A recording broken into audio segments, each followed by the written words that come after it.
Hi. Hello. It's me, Emmy, and you're watching me make a fool of myself on the internet. Today, we're talking about one of the most pressing questions of our generation. Which is scarier, space or sea?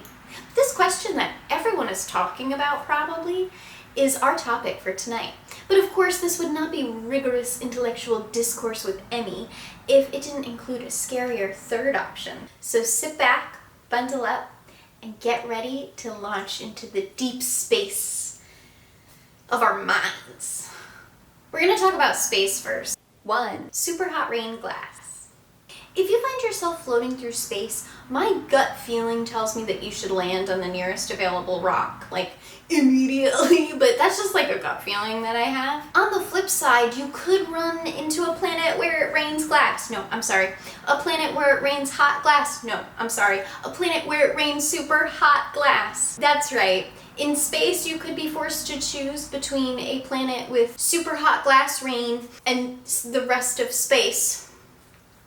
2. Vacuum decay. So vacuum decay has everything to do with the Higgs field, apparently, and nothing to do with my existential dread, even though it encapsulates it perfectly. The Higgs field is like that scene in SpongeBob where you try reading about it, and then suddenly that super loud folk music starts playing, and then, like, in all seriousness, the Higgs field is more like that episode of SpongeBob where Squidward is stuck in that space elevator, and so the Higgs field is kind of like an electric field, right? But it runs through everything, and even keeping that in mind, still think of it like a track, okay? Okay, maybe. Anyway, so everything having to do with the Higgs field and the Higgs potential is about we're in a true or a false vacuum. In my head, I'm like, you know, like, is there an option? True vacuum, false vacuum, like maybe no vacuums? But as it turns out, no, that's not an option here. You have to go with a true vacuum or a false vacuum and pick true vacuum. So there's a speculative theory that the Higgs field, which gives particles in our universe mass, could be in a false vacuum, which means that if we are shifted into that lowest energy state, the Higgs field could be triggered to release all of its energy at any time. And this would be done without warning. The false vacuum, in releasing its energy, becomes a true vacuum and then begins eating everything at the speed of light. Instantaneously, though. So not even lore enthusiasts can enjoy it. You probably shouldn't worry about this, though. You probably shouldn't worry about anything ever. I mean, I don't know, I'm not a doctor or a scientist. Well, actually, if you are regularly engaging in space travel, you could run into a true vacuum, because there's probably several throughout the universe that just haven't reached us yet. But again, unless you're regularly engaging in space travel, this shouldn't be a problem, I think. 3. Gamma ray bursts. Gamma ray bursts are electromagnetic waves that will fuck you up. Super high frequency and super powerful, gamma ray bursts will break atomic bonds, bruh. Atomic bronze. Okay, it's basically radiation damage, though. We're protected here on Earth from most errant gamma rays by our ozone. Gamma rays will release more energy in a second than our sun will in its lifetime. They're born out of a number of really frightening other things, like supernovas, where stars collapse and become black holes. Just little girly things like that. Gamma ray bursts also are super focused, so they're like sniper shots of focused energy.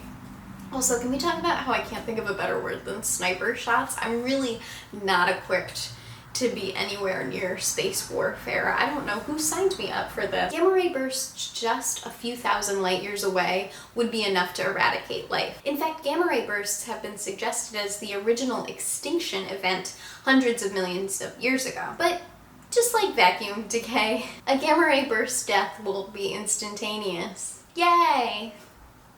4. Silence. Okay, so all I have to say about this segment is that space is both silent and really fucking loud. And if you're thinking of this from the perspective of someone free-floating in space, I don't know which is a scarier prospect, and I'm not gonna touch it. Bye! 5. Muscle atrophy? The absence of gravity in space means that your muscles go unused because there's nothing to work against. Without regular use, muscles atrophy and deteriorate. You can lose 20% of your muscle mass in as little as 5 days.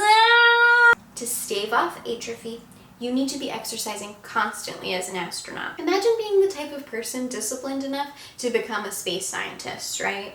Now imagine being stuck in a tin box with them where you guys have nothing to do but work out next to each other at least 2.5 hours every day. No offense to astronauts, but I don't feel like adding a gym bro element to their personality is really going to be doing them any favors. I'm sorry, they seem really cool, but is that going to make them more accessible at parties? I don't know. You know what I mean? I don't think this super ripped astrophysicist can relate to my glute lift progress. I'm sorry. And mine's pretty impressive. Basically, my biggest fear here is boredom. It's being bored in space. Having to admit that being an astronaut is probably more boring than you think it is. 6. Time dilation. Even though Einstein's theory of relativity is something that got made up for a sci-fi movie, it's still widely cited today. As we move faster in the physical space that makes up the 3 dimensions, we actually move slower in the 4th dimension, time, at least relatively to other objects. It doesn't matter. Consequently, people in space will appear to age slower than their counterparts on Earth, like friends and family. Unfortunately, gravity can also fuck with the space-time continuum in really cool ways that Einstein's theory allowed for. Thanks. Gravity can actually bend time. So the closer you are to a source of gravity, the slower time will pass. Can you fucking imagine? On a serious note, like, how beautiful is it that the cost of seeking the universe and stuff is like kind of giving up your human connection and your humanity that you share with other people. It's like kind of unrelated, but also still unsettling is the fact that a day on Venus is longer than a year on Venus because of this. How crazy. Can you believe? I cannot. 7. The Fermi paradox. I'm sure you're familiar I'm sure you're familiar with the Fermi paradox, but in case you're not, math says that we should have some indication of alien life in space, and we haven't had that. There are some scary reasons why that might be, and some scarier ramifications based off of those theories. Let's dive in. The first theory is life filters. Basically, these are barriers to the evolution of life. These barriers would have kept a lot of nascent life forms from thriving. If this is the case, the chance that we've overcome every conceivable filter to life is very, very slim, which of course suggests that eventually we're going to meet a filter we can't pass. Technological advancement. This theory says that once a civilization becomes too technologically advanced, something happens that destroys it, whether it's an outside cosmic force or something discoverable that ends up destroying us in the process of us learning it.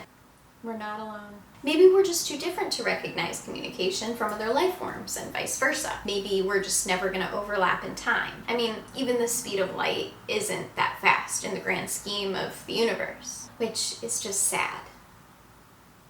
Alone. There are no aliens. And we're just alone. 8. Your body in space. Space goes out of its fucking way to remind you that you're not supposed to be there. I'm talking about huge chunks of your feet falling off. Yeah, because apparently a large section of your heel is just made up of like calloused skin. So astronauts would find that they would go into space and they would just start losing body parts. New calluses will grow where you tend to grip things, so in anti-gravity environments, this tends to be the top of your feet. You get calluses on the top of your feet to grip things. Gravity won't be there to pull blood into your legs like normal, so you end up peeing a lot of it out. You pee blood. And even when you get back to Earth, you can't sit right, dude. Like all of the padding in your hip joints and shit, gone. The cushioning, gone. You just can't sit right on the toilet. Your sinuses will just be a liquidy mess and fucked up the whole time. And if you've ever had sinus problems, you understand why this is your own personal hell. High radiation levels means you'll see bright lights even when you close your eyes. No good sleep. All of this said about space, it's time to return to Earth's surface, where we can plumb the depths of the scary deep sea. Plunge into the murky... As we plunge into the... So I swear there's been someone watching me. Okay, I'm gonna show you.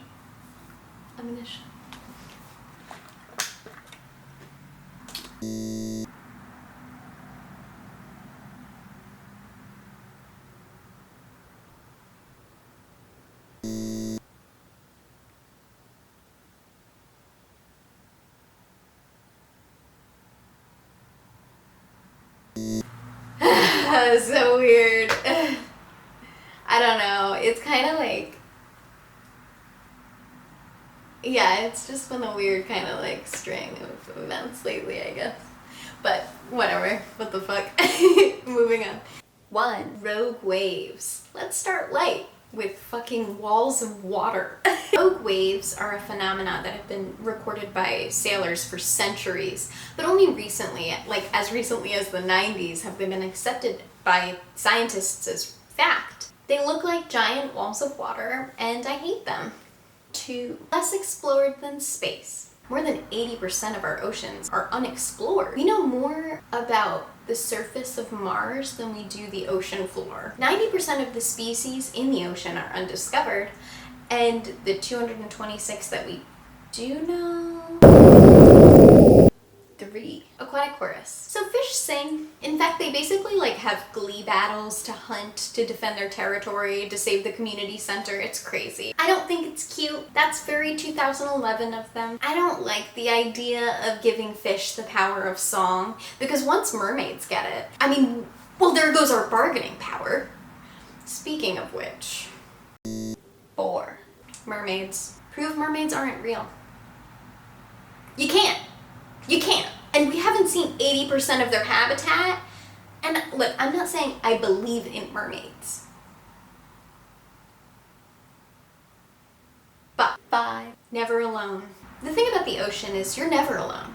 In space, you can be pretty sure that if you don't see anything, you're alone. And that's scary enough in itself. But in the ocean, even when you feel alone and you look around and you don't see anything and everything seems like you're alone, you're never alone. Ever. 6. Black holes. No, I didn't put this in the wrong... I did not put this in the wrong section. Yeah, there are black holes in the ocean. These are ocean eddies that have grown so powerful that nothing can escape their twirl. Most of them are larger than cities. They can last up to 2 years. They have a gravitational pull of a black hole, and they will suck you up for good. And they are right here on Earth. Neat. 7. Marine snow. Every time you see footage from underwater, you might notice that there's like this kind of grainy, snowy film. Schmegma, you know? Little underwater snowflakes. So that's neat. That's neat. Literally organic matter. A lot of it is probably shit. 8. Some jellyfish hunt. So I'm not like a purist about a lot of things, but I don't think jellyfish should be allowed to actively hunt. I know that's pretty controversial, but brave of me to say, but jellyfish, dude, you have to draw the line somewhere, right? Some box jellyfish are known as sea wasps, and we're just allowing this to happen. They're more developed in nearly every way comparatively to other jellyfish. They're faster. They have something scientists insist on calling true eyes, and they have 24 of them. They have 24 true eyes. What does that mean? And I looked at them because I was like, okay, maybe true eyes is to distinguish human eyes with these true eyes for some science. No, they look like human eyes, dude. They have 24 human eyes. And their venom can lead to total cardiovascular collapse in less than 5 minutes. So, good luck counting all those true eyes. 9. Alien oceans for alien life. Some scientists believe that the most likely place to find extraterrestrial life on other planets is in their ocean. While we'd be lucky to find even microbial life in these alien oceans, the truth is that any life that we do find in these climates would have to be hardcore as fuck to survive. So considering that 80% of our own oceans are unexplored, what does that say about our chances of finding funky, fresh alien life in the depths of our own oceans? I don't know, I'm asking. I'm not a fucking scientist, despite how hot I look in glasses. So, which is scarier? Free-floating in the haunting annals of space, or plunging into the dark, meaty thick of Earth's unknown seas? It's climate change. Climate change is scarier than both of those. Bye! Goodbye! Remember to like, comment, and subscribe if you believe predator jellyfish only belong in space. Follow me on Twitter, Instagram, TikTok, and my fan sites for more content. And until next time, stay spooky. See ya!